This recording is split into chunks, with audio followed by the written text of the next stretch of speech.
Well, welcome back to our last section for this really bizarre semester of ours. So section 10.8 will be the last thing we cover. It's not a terribly hard section, but it is, sometimes you have to do some really cute substitutions. Thankfully, for this homework, we'll give you some guidance on it. Again, for these last two sections, I will be putting out the actual solutions before they're due, so you really want to do your work, check it against what I have, ask questions if necessary, and then make sure you have it fixed before you submit it just to get the grade for it. So it's pretty much you should get 100% on this. Being the end of the semester is probably the easier way to do it. Okay, the question is, how do we find these constants, this a sub n, in this series, if I knew f of x? So rather than saying I know what the a sub n's are and defining my f, I know what f is. How do I find the a sub n? So let's say I want a series for the sine function. How would I go about finding that? So if you write it out long term, it's going to be a sub 0 plus a sub 1 times x minus a plus a sub 2 times x minus a squared, and so on and so forth. What a mathematician by the name of Maclaurin did is he figured out, well, what values of a would make it so that this series has the same derivatives as this function, at least at the point x equals a. And he came up with a formula for it. Now, Taylor then came along and did some more work in terms of, when does this converge? How do we know what properties the function has to have, and so on. And so this is often called the Taylor series, but when a is 0, it's called a Maclaurin series. They're both responsible for the development, so they sort of try to give both of them credit there. Main thing is when you see Maclaurin series, it's simply saying let a equal 0. Well, it turns out the formula he got, and it's a little different notation here, sorry I got a little scribble there, is a sub n is going to be the nth derivative of f. That's what this parentheses n up here means. So take n derivatives of f, evaluate it at a, and divide it by n factorial. Okay. The 0 derivative is just defined to be the function itself. So for that very first term, you're going to f with the 0 derivative just means take the function, and then f prime, f double prime, f triple prime, and so on. So that's not too bad of a formula to use. Let's do an example of this really quickly. Let's take the sine function. So we want to find the Maclaurin series. So Maclaurin means we're going to be taking a equals 0. And our f of x is sine of x. So a equals 0.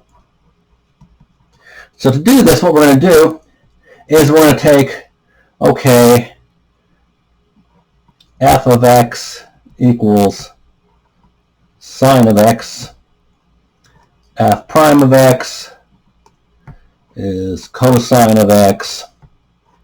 F double prime of x is negative sine of x.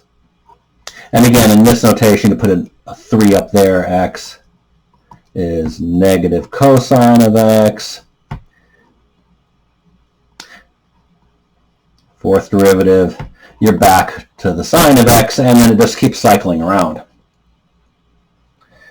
Okay, well then we have to plug 0 in, because a sub n, remember, is the nth derivative evaluated at a, which in this case is 0 because it's a Maclaurin series, over n factorial.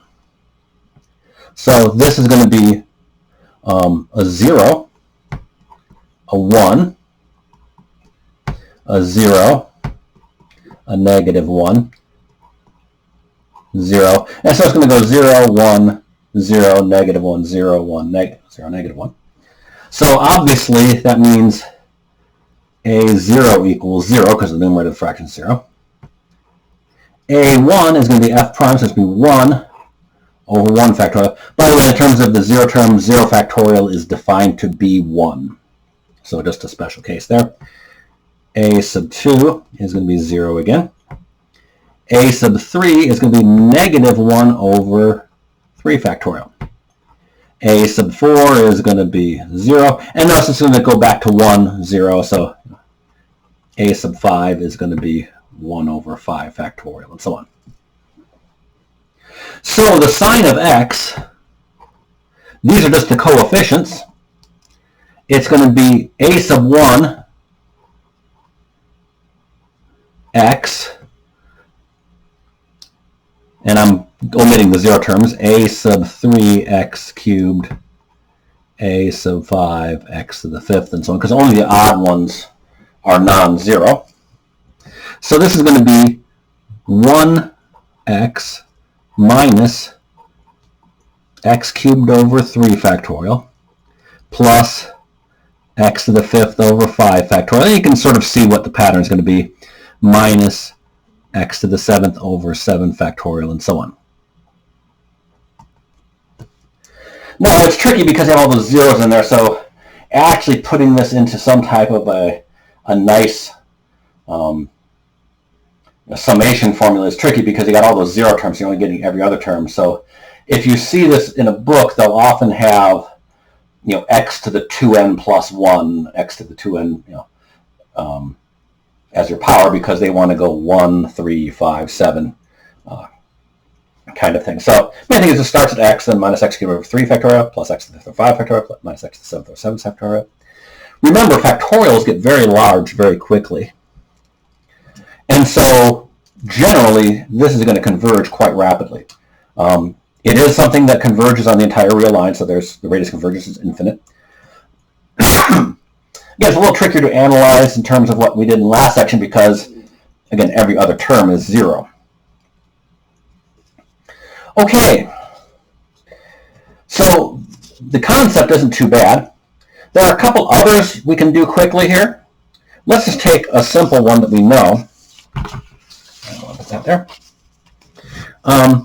Let's take 1 plus x squared plus x cubed plus x to the 4th, and so on. This is a geometric series where r is equal to the x. So as long as the x is between minus 1 and 1, it's going to converge, and we have a formula for geometric series. So if we take this to be my f of x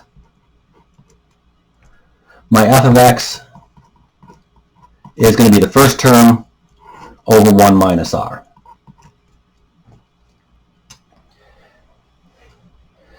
It's always good to remember the ones you've found. So we're going to do a tricky one. Let's find the Maclaurin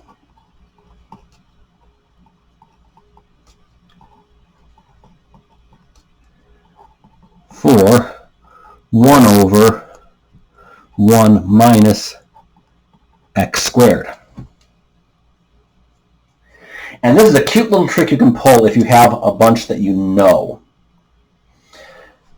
I can take and simply say up here, this function is f evaluated at x squared. Okay, so it's this function, but I replace the x with an x squared, which means all I have to do is go back to this series and replace x with x squared.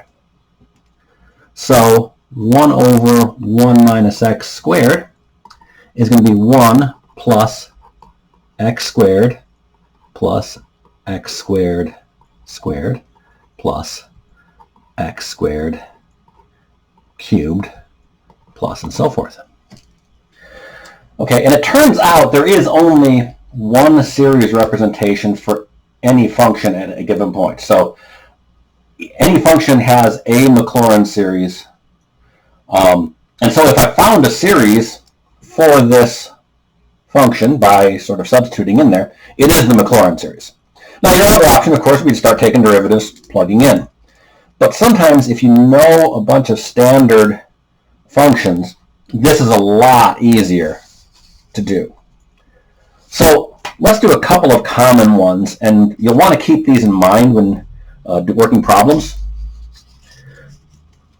First of all, sine of x is x minus x cubed over 3 factorial plus x to the 5th over 5 factorial minus x to the 7th over 7 factorial. And these are derived in your book. Actually, the book derives cosine. I did sine. Cosine of x is 1 minus x squared over 2 factorial plus x to the 4th over 4 factorial minus x to the 6th over 6 factorial, and so on. One just side note here.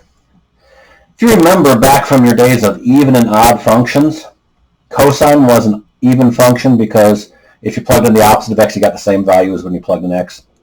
Sine was an odd function. If you plugged in opposite of x, you could factor the negative out. Those terms, even and odd, actually come from the Maclaurin series. So an odd function is a function where all the terms in the Maclaurin series are odd powers. An even function is a function whose Maclaurin series has only the even powers. So it's sort of interesting, that's where that terminology came from. Okay, e to the x. Well, e to the x is always its own derivative, so it's actually a pretty easy one. 1 plus x squared over 2 factorial plus x cubed over 3 factorial plus x to the 4th over 4 factorial, and so on. Okay, so those three plus that geometric one are ones we're going to pull out occasionally to make some problems easier. Again, if we do it by substitution rather than having to grind through all of the derivatives, that makes life easier. And you'll notice in the homework, a lot of them can be done by relating them back to these things we already know. So that's the end of this video. Again, just like the last section, I will put together a video of several examples from this section.